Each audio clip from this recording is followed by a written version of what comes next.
Hi, my name is Paige, and these books made me angry.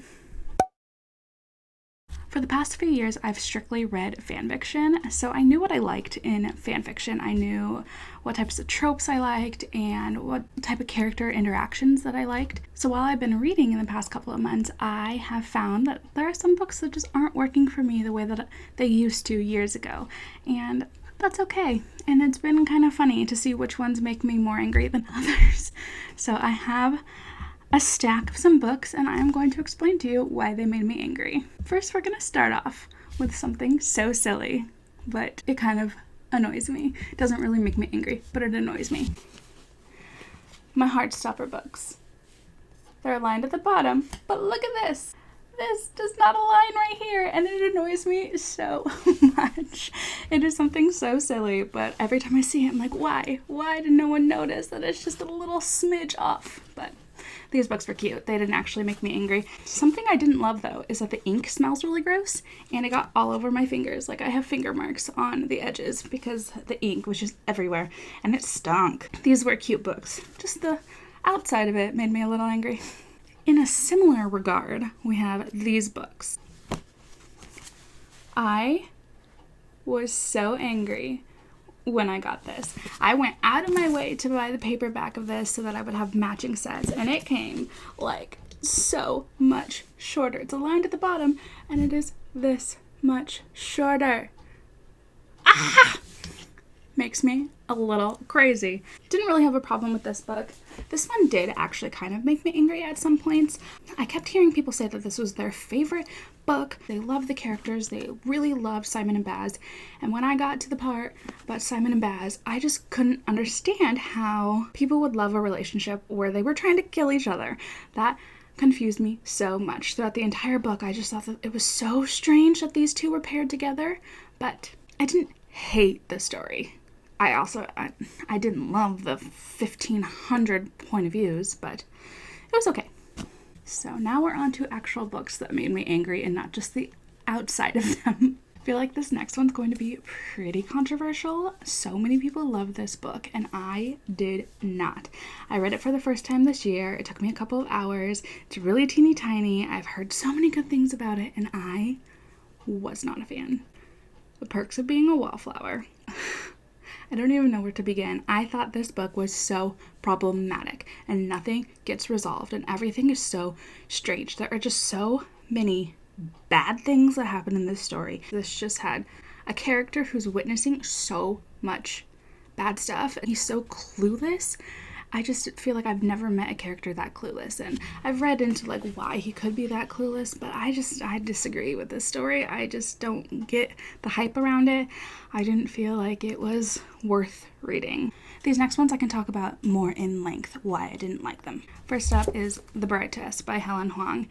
I gave this 3 stars because it's readable. I did not hate my way through it, but I was not a fan of how awkward the characters were together. I just felt like Esme walks into Kai's life and just starts changing everything, and then there's extreme attraction between each other that I felt like I could not get out of them just talking about how attracted they are to each other and how much they want to hook up. And I'm not a fan of that. I don't really mind reading more steamy things, but it just was like non-stop in this. And editing page here to say that I never finished my thought here. I just kind of trailed off.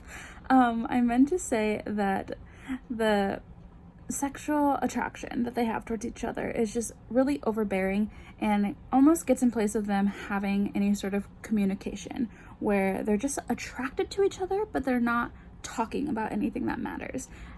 And now I can continue on so that this makes any sense. And that drove into their conflict coming up later when Esme finds out that Kai is autistic, and she does not go and research it. She's like, oh, he'll tell me about it. But then she doesn't go and look this up, even though I think it's either taking her GED or taking her citizenship classes. And she's so smart. She's passing all of them. She's studying all the time. She's really smart, and she knows how to use computers and look things up and research things, and she knows how to go to the library and check out books. Like she has all the access to all this stuff and doesn't research his autism or ask him questions about his autism and like what she needs to do to help him or work with him for anything that he needs. And that ends up being the conflict in the book. And she just made me so angry that she wasn't doing the simple thing. And I did not like that. I don't like when miscommunication happens between two adults who are perfectly capable to have conversations, who have been having conversations before, and then all of a sudden they like forget how to do that. It does not make any sense to me. So this one annoyed me so much in that aspect. The next two books are written by the same people, and I just feel like they are not the authors for me. It is not for me. First up, The Young Honeymooners by Christina Lauren. And you know what? I think I'm going to talk about the other book that I dislike more and then pop this in when it's relevant. I don't think I'm a fan of Christina Lauren, and I am very put off from wanting to read anything else by them. And that's because of autobiography. I can rant about this book so much. This book has made me so angry. I'm about ready to drop it down to 1 star because it still just like simmers within me. I've heard people say, oh, I gave it 4 stars, 5 stars, or 4.5 stars, but because of one scene, I bumped it down a little bit. Like, no. Because of that one scene, I have dropped it down significantly because it made me so angry. Full spoilers ahead. This is about Tanner, and he is in his senior year of high school. His best friend Autumn is signing up for this writing class called the Seminar, and Tanner kind of just wants to prove to himself that he can do it. So he signs up for this writing class, and in the seminar they're supposed to write a book in 4 months. And when they get to class, they find out that their mentor or one of their helping like teacher's assistants is a man named Sebastian. He's like a year or so older than Tanner and Autumn, and he wrote a book in his senior year, and it was like about to be published, like turned into like a best-selling book. And Tanner is immediately attracted to Sebastian, but Sebastian is Mormon. They are living in Utah, and Tanner is bisexual, but his parents are like, keep that a secret while we're here. I just want you to be safe. I don't want people to be rude to you. I don't want people to judge you. Just be safe. So Tanner is attracted to Sebastian, and they seem to like just instantly draw to each other, and it's cute. It's really cute. I really liked them. I really liked that Tanner had a great relationship with his family, like super open communication. He could talk to his family about anything. There were no secrets there. He had a really good relationship with his best friend Autumn. She didn't know his secret just because he wasn't sure who he should tell, and he trusted his family to know what's best for him, to not tell anybody yet. So he starts doing it was kind of, Tanner was a little creepy, I'm not gonna lie, where he started to work on his story, and he was like writing how he feels about Sebastian, and that was a little strange, but I like looked past that and went with it. Him and Sebastian start to get closer and closer, and eventually you find out that Sebastian likes boys too and thinks that he's gay, but he's living under the pressure of being Mormon, and his father is in the church, something important in the church, I can't even remember. So they go on and try and do a secret relationship, all fine and good, pretty cutesy. And you get to a point where Sebastian kind of like freaks out and is like, no, never mind, I like can't do this, I'm too scared, and breaks things off with Tanner. This is where I get so angry. So Tanner, in his like grief, goes to Autumn's house, and it's been hinted the entire time that Autumn's had a crush on him, but Tanner just doesn't feel the same way about her. It happens, best friends, sometimes you get crushes on each other, whatever. But it didn't seem like it was going to go anywhere. Autumn was starting to accept, like, oh, he doesn't have feelings for me. I think she was starting to, like, catch a crush on somebody else. No big deal. But Tanner goes to her house, and they end up sleeping together. And it made no sense. It was like Tanner's super sad, goes over, he's crying, and then everything gets really jumbly and weird, and then it's him waking up at home and remembering what happened as if he, like, blacked out during this entire time, which, first problem, what? I've never been that sad over anything that I just black out, especially a breakup. Like, they were together barely a few months and he just like got that sad. And then secondly, when Tanner goes over to Autumn to talk about it, she almost blames it on herself. And I hated that part where it just seemed like it was her fault to take advantage of him. And no, he came over to her house. And on top of that, it was Autumn's first time, which just felt like another, like, just layers on top of layers on top of layers of things that just, who does that? And then they just forget about it. They just decide, like, oh, it wasn't a big deal. Like, we're still friends. And Autumn is like, I'm glad that it was you. Like, no. And This is something that Tanner does not tell his family about. He's been open about everything else, and this is something that he knows that his family would not be happy with, so he will not tell his family about this. And that is a big deal to me. If you have such a good relationship with your family and you do something that's so wrong that you can't talk to them about it, like, what was the point of that? Why did they decide that this was a good idea? It was not even necessary. The two boys had already broken up. That was their conflict. And it was like Sebastian having to deal with like what his family wanted of him and what he wanted for himself. And Tanner really wanted to pull him into like, oh, come on, it's okay if you break away from your family. And then that, for no reason, and the way it gets resolved is BS. It is BS. Because eventually Sebastian's like, oh, I miss you. He comes over to Tanner's house, and Tanner's just like, oh yeah, just to let you know, when we broke up, I slept with Autumn. And Sebastian's like, that's fair, I understand. No, I wouldn't. Maybe that's just me. Maybe I am in the wrong here. Maybe I don't understand how relationships work, but I'm team Rachel on the Ross and Rachel, we were on a break stuff. And no, you don't do that immediately after ending your relationship with somebody and then expect them to just forgive you. And Sebastian just forgives him, and after that, I was done. I did not care how the story ended. I wanted nothing to do with them getting back together. I did not care. It made me so angry, and it still makes me so angry. I just don't like the way that they used Autumn.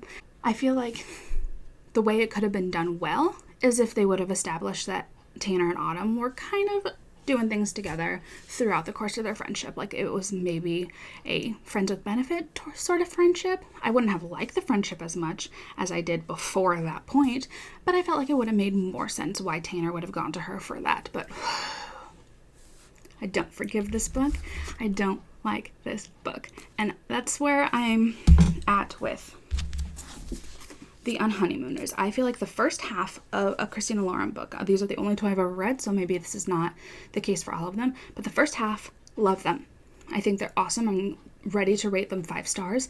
And then the last half, it just goes to crap. The characters make really poor choices. They do really annoying things that make no sense.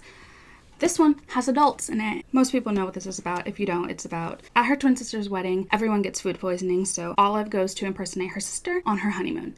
And the person that has to go with her is the groom's brother because they share the same last name. So it ends up working out that these two can go on the honeymoon because everyone else has food poisoning and they can't go. Everything goes well. Olive and her sister have a really strong relationship. Olive and, I don't even remember his name, Ethan, get along really well. Well, they're supposed to be enemies, but I feel like that was for 4 pages, maybe they were enemies.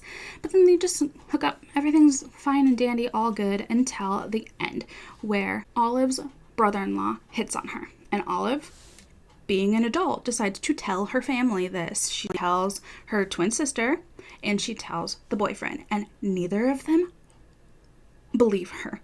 They think that she is lying and making this all up and trying to be super dramatic when she's never been established as dramatic. And she has a close relationship with both of them. So they just decide like, we're not going to believe this person that we both love and care about.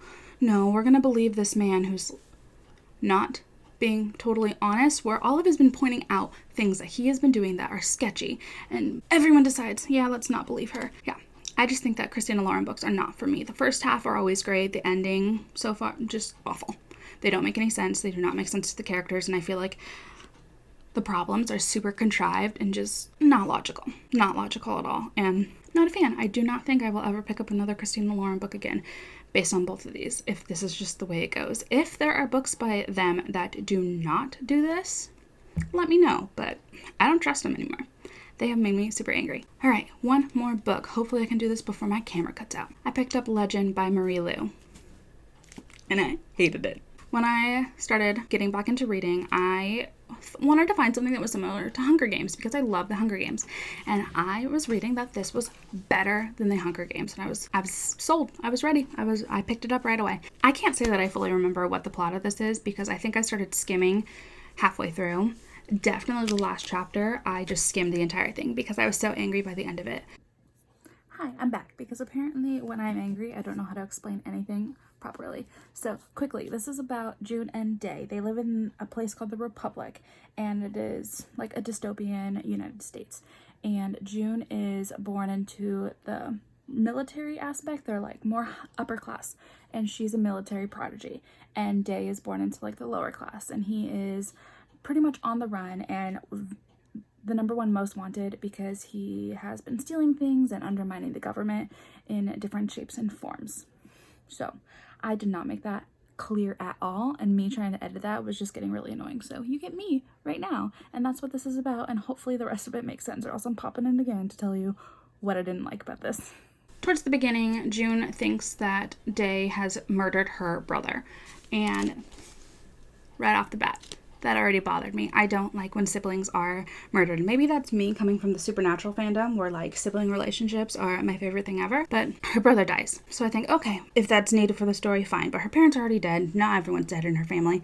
And so she's just on like a revenge kick. She eventually meets up with him, and I think that they are together, June and Day, for a few days, and then they are suddenly attracted to each other, which, I hate that. Come on. Like, get to know each other just a little bit more before you decide that you love each other. So June has feelings for him, apparently out of nowhere, but then she finds out that it's Day, and she's like all angry, blah, blah, blah, and sets him up so that he gets caught when he's trying to go help his family. And while he's caught at his family's house, his mother gets shot and killed. Strike #2. Family member just dying unnecessarily.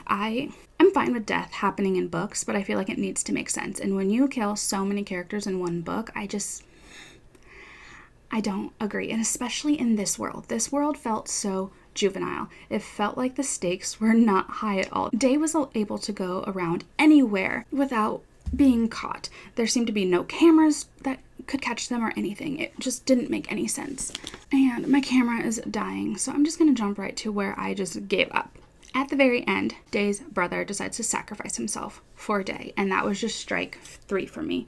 To kill off every single person in somebody's family, or to have both of your main characters lose pretty much everyone in their family, and Day's other brother is kidnapped right now, it just doesn't make any sense to me. I feel like this could have had really good sibling relationships throughout the course. I feel like having a sibling along with you in the end of the world situation brings so much to characters, and just to kill them off and make June and Day kiss at the end because they care so much about each other. Just, no. I did not buy the relationship. They felt like they were 10 years old. The whole civilization just, blah. It was not fun to me. So, was not a fan. And stop killing everybody's family members. I don't like that. I don't like that. Let family members survive. Let brothers and sisters be brothers and sisters through stories. They can help each other. It's so much better when there are sibling relationships or parent relationships. So, these are all the books that made me so angry. Some of them were just because of the outside covers were not as perfect as I wish they were. So if you agreed with any of these books, let me know. If you disagree, that's okay. You can let me know why you disagree with me. I just had some strong feelings about these ones. Most of the rest of the books that I've read this year have been great. I've had no really big issues with them. Some of them are not my favorite compared to others, but these ones are the main ones. Especially these blah at the end. So, thank you for watching. I will see you later.